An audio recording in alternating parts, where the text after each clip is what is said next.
i20 പെട്രോളിൻ്റെ താക്കോലാട്ടോ.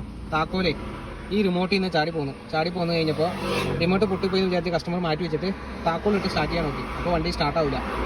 അപ്പോൾ അത് കംപ്ലൈൻ്റ് ആയിട്ടാണ് ഞാനിപ്പോൾ ഒന്ന് നോക്കാൻ വന്നത്.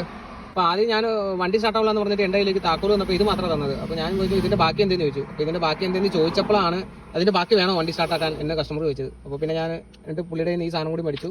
അപ്പോൾ താക്കോൽ ഇതിൽ നിന്ന് ചാടിപ്പോയത് എന്നെ കൊണ്ട് പറ്റുന്നതോളം ഞാൻ അതിൻ്റെ ഉള്ളിൽ കയറ്റി വെച്ച് വണ്ടി ഒന്ന് ശരിയാക്കാൻ പറഞ്ഞിട്ടുണ്ട്. റിമോട്ട് കൊണ്ടുപോയിട്ട് താക്കോൽ കറക്റ്റായിട്ട് പ്രോപ്പറായിട്ട് ഇതൊന്ന് പിടിപ്പിക്കാൻ പറഞ്ഞിട്ടുണ്ട്.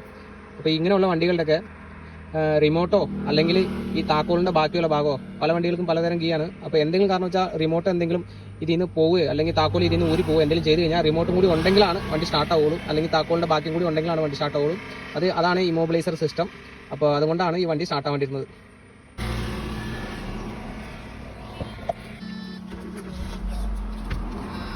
വണ്ടികളുടെ ഈ ഇമ്മോബിലൈസർ കംപ്ലൈന്റ് വന്നു കഴിഞ്ഞാൽ മീറ്ററിൽ തന്നെ അതിന്റെ ഒരു വാണിംഗ് ലാമ്പ് ഉണ്ടാവും. അതിപ്പോൾ ഞാൻ പ്രത്യേകം എടുത്ത് പറയാൻ പറ്റില്ല എന്ന് വെച്ചാൽ ഓരോ വണ്ടികൾക്കും ഓരോ രീതിയിലാണ് വാണിംഗ് ലാമ്പ് തെളിയുന്നത്. പറ്റുന്നുണ്ടെങ്കിൽ കസ്റ്റമേഴ്സ് എല്ലാവരും ജസ്റ്റ് എന്നാൽ മീറ്ററിൽ ഇമ്മോബിലൈസറിന്റെ ലൈറ്റ് ഏതാണെന്ന് ഒന്ന് മനസ്സിലാക്കി വെക്കുക.